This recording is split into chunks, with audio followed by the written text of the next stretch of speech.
is not right! My plan was perfect! Sorry, pal. You just can't plan for a Cooper. Welcome to MojoPlays, and today we're investigating a break-in. Someone has cracked open Sony's vault, and we're suddenly missing one of the brand's most valuable IP. Now we have to ask ourselves, whatever happened to Sly Cooper? Oh, that's too bad. I guess I'll just have to go bet these gems on the camel races. Before we begin, we publish new videos all week long, so be sure to subscribe to MojoPlays and ring the bell to be notified about our latest videos. Prior to Sly's debut, Sucker Punch Productions didn't have much going for itself. The studio's only game was a 3D platformer on the Nintendo 64 called Rocket Robot on Wheels. Though the game itself was merely serviceable, Rocket succeeded in demonstrating Sucker Punch's technical prowess not just in visuals, but in physics as well. The way objects would bend and react to the player's interactions were unlike anything the industry had seen at the time. Rocket Robot on Wheels would be a critical success, but ultimately it was a commercial failure.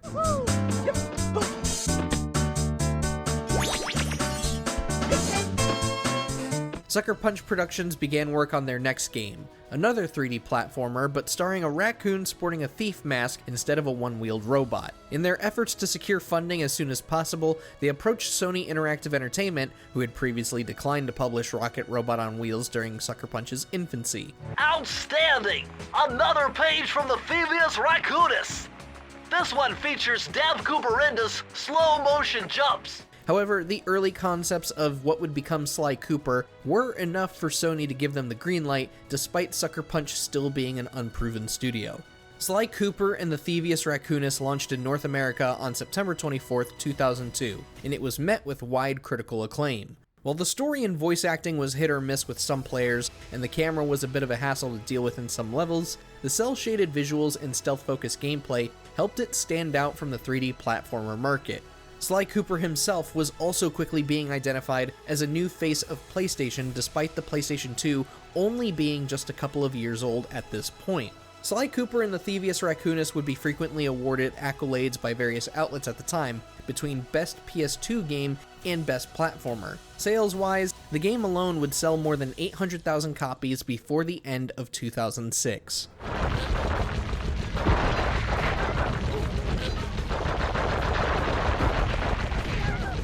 It wasn't long before we saw the release of Sly 2 Band of Thieves in 2004, with Sly 3 Honor Among Thieves the following year. Both titles received even more praise for their open-world formats, as well as the inclusion of different playable characters like Bentley and Murray, who had minor supporting roles in the first game. Unfortunately, this would be the last time Sucker Punch Productions worked on anything related to Sly Cooper. I hear ya. We'll set them against each other. Mugshot is an international criminal after all. Things started looking a little bit rocky when Sony hired Sanzaru Games to remaster all three Sly games for the PlayStation 3. Prior to this, Sanzaru's only experience in porting or remastering a game in any capacity was the PS2 version of Secret Agent Clank. So, how long have you been biding your time? A game many Ratchet & Clank fans deem as the worst in the franchise. Though Sanzaru did a decent job overall, the Sly collection drew the ire of some fans. Many assets remained untouched, making the games look weird with the new 16:9 aspect ratio. For context, the original games were made with 4:3 in mind only. On top of that, rhythm-based sections such as the boss fight against Ms. Ruby were out of sync with their music, making them much more difficult than they were before. Even with these mistakes, some fans stuck around long enough and uncovered a secret announcement within the Sly collection. Sanzaru was making a fourth Sly game. Sly Cooper Thieves in Time launched in North America on February 5th, 2013, and unbeknownst to anyone, this would be the final time we would ever see Sly and the gang, as the game would become a critical and commercial failure. But was Thieves in Time truly the culprit in bringing the entire IP down? Or has the resentment towards it simply been a case of bad word of mouth?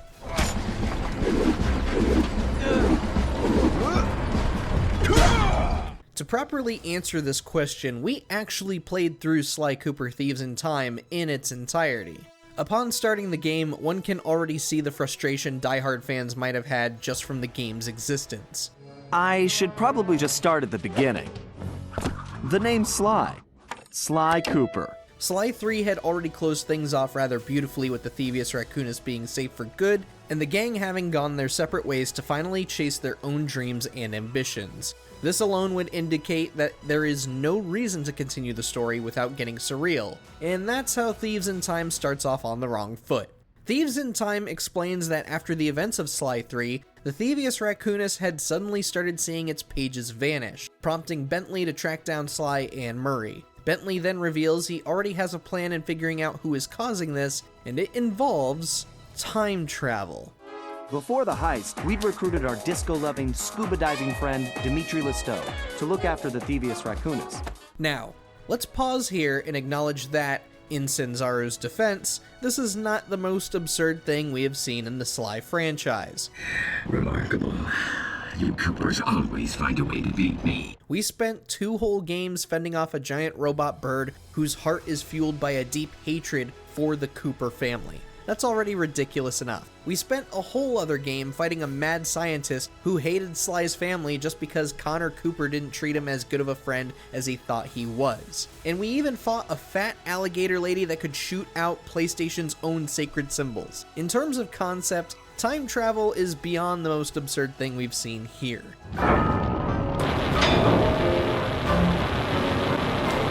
In a narrative sense, though, it does make Thieves in Time seem like an excuse to try and milk cash from fans one last time. Time travel has often been the first sign of any movie, TV show, book, or game jumping the shark.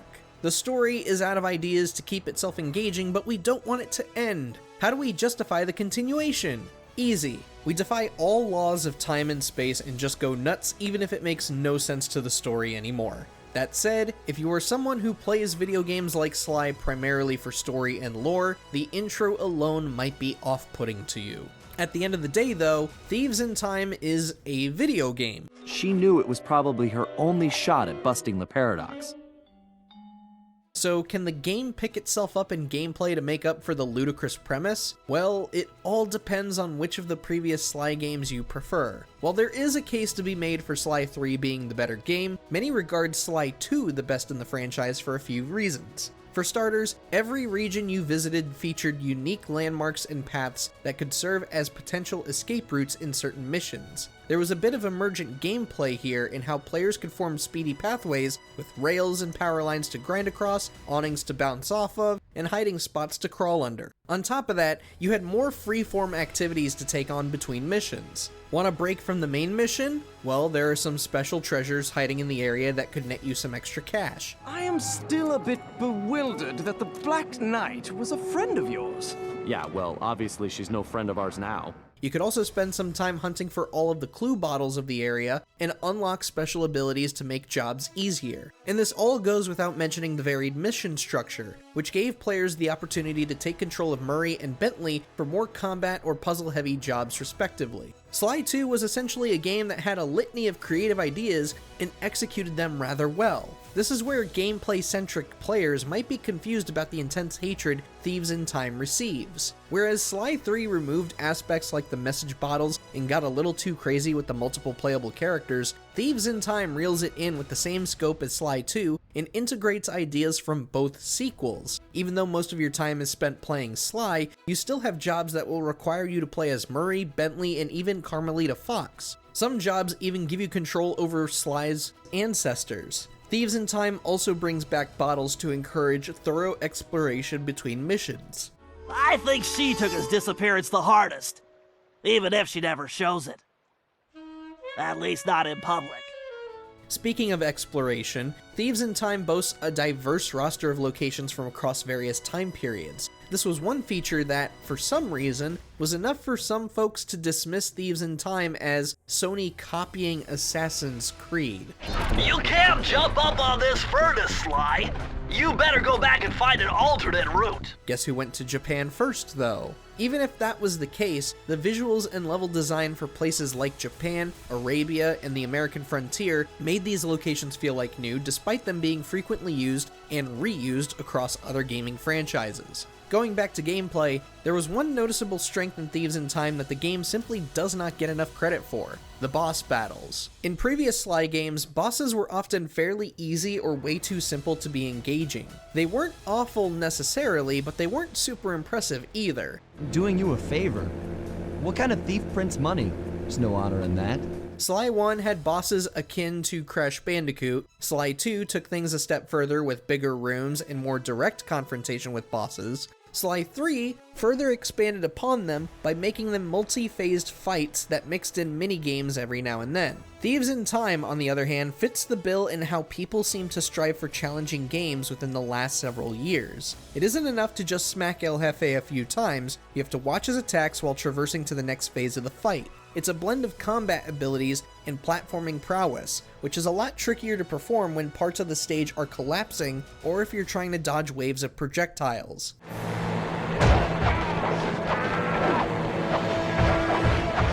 All that said, as a video game, there is a lot of love, passion, and creativity on display in Thieves in Time. So, is the concept of time travel really so abhorrent that it single-handedly destroys any ounce of imagination in this game? Well, there is one part of this game that really frustrated fans, and that is the ending. For those who aren't aware, Thieves in Time ends with one of the most infuriating and unnecessary cliffhangers in video games. That's no hyperbole either. I see what you mean. I can barely stand you myself. But if you're scared of losing, I understand. The introduction of time travel already told fans, we know we don't need to continue Sly's story, but we're going to do it anyways, which is enough to anger any fan base satisfied with the story. However, Sanzaru took it a step further and simply ended the game unresolved. Sly is lost to time, with his friends left wondering what happened to him. The villain is defeated, and the Thievius Raccoonus is safe once again, but our hero? Why open the book again if you're just going to leave it unfinished? Well, we all know the answer to that. You gotta leave it open for a sequel. And so, despite the improvements in gameplay and the way it blended elements of all three games together, Thieves in Time went down as the worst game in the franchise. Great. It's gonna be a long day. This is normally where the story would end, but we beg to differ. See, when it comes to Thieves in Time and how it supposedly killed the franchise, no one seems to stop and wonder about potential outside factors. Carmelita! Are you alright? I am. No thanks to you. I should leave you in that cage after what you pulled, Sly Cooper. Should we really blame Thieves in Time and Thieves in Time alone for Sly's disappearance? Or is it possible the game was more of a victim of circumstance than we as fans like to believe? We need to consider this because, as we mentioned earlier, Thieves in Time was released in early 2013, which was an interesting period for Sony. The PlayStation 3 was on the up and up after spending several years floundering in sales. Plus, Sony's first-party games were finally ramping up with unique titles. But the biggest turning point for Sony in 2013 was the soon-to-be-released PlayStation 4 console. While the PS4 wasn't shown until June of that year at E3, Sony came out right before Thieves in Time launched to mention upcoming events regarding, quote, the future of PlayStation, end quote. That kind of talk almost always indicates the announcement of new hardware. Okay, slow down, Turbo. It also indicates to players that you, as a company, are pretty much finished with your current product, which is going to lead to low sales for future products made for soon-to-be discontinued hardware. Customers are going to choose to save up for the next big thing instead of buying a bunch of small pieces for a now-old toy. And Thieves in Time was not the only Sony exclusive to see this dip in revenue. Puppeteer was another title published by Sony that performed abysmally in sales despite positive reception from players and critics. It's also worth mentioning that 2013 was a year heavily stacked with big releases, each coming out weeks apart from each other. The Last of Us, BioShock Infinite, and Grand Theft Auto 5 are just a few of those titles. And for as much as us fans cherish Sly, we have to be honest and say that our raccoon doesn't stand a chance against a new IP from Naughty Dog, the long-awaited sequel of a Ken Levine game, and, you know, GTA. Sure, the Sly franchise has sold a few million units, but it's never been as big as we pretend it to be, not even when compared to many other PlayStation IPs like Ratchet & Clank, God of War, and Uncharted. You ready for this? Hell yeah. When each game from those IPs is selling more than the total sales of the entire Sly franchise, what reason does Sony have in revisiting this IP? So perhaps Thieves in Time is not the reason why Sly failed. Perhaps the reason we haven't had a new game since 2013 is because Sony now has different expectations, and those new standards came at really inconvenient times for Sly, Sony, and Sanzaru Games. Speaking of Sanzaru, did the studio really mess up the story? Yes, there are plenty of arguments to be made there. You little flea bag! But when you look at the game itself, Thieves in Time really isn't this horrible monstrosity like some paint it to be. Thieves in Time boasts a lot of excellent ideas and expands upon previous ones really well. It's just a shame that a bad concept, a bad ending, and equally awful release timing led to it being labeled as this humiliating trip up from PlayStation. Could it have succeeded better as a PS4 launch title? Maybe, but it's a case of shoulda, coulda, woulda, but didn't. I know. Look, I can explain everything. Since Thieves in Time, we've seen Sly pop up in rather odd ways, as if Sony really does want the franchise to live on in some way. There was that teaser for an animated movie we saw in 2014, only for it to never be spoken of again. Then there was the announcement for the animated television series in 2017, only for it to never be spoken of again. But in June 2024, the very first Sly game was brought to PlayStation 4 and PlayStation 5, and it was even among the best-selling games on PlayStation Network for a few weeks. So could Sly Cooper live on?